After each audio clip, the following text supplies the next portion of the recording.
રાજ્યમાં હની ટ્રેપના કિસ્સાઓ દરરોજને દરરોજ વધી રહ્યા છે. એવામાં આવો જ એક કિસ્સો જામનગરમાંથી સામે આવ્યો છે.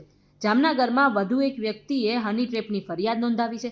એવું કહેવાઈ રહ્યું છે કે જમીન દસ્તાવેજના કામ માટે ભાણવડના ફરિયાદીને લોકેશન આપીને કોઈ એક ઘરમાં બોલાવવામાં આવ્યો હતો અને ઘરમાં રહેલી મહિલાએ ફરિયાદી પર દુષ્કર્મનો ખોટો આરોપ લગાવ્યો.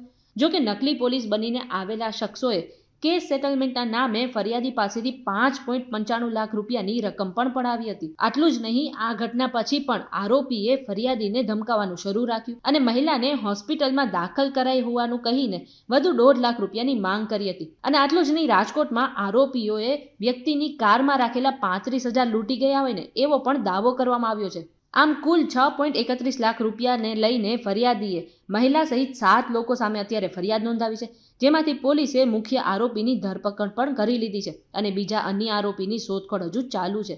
ત્યારે આ બાબતે તમે શું વિચારો છો? કમેન્ટ કરીને જરૂરથી જણાવી દેજો.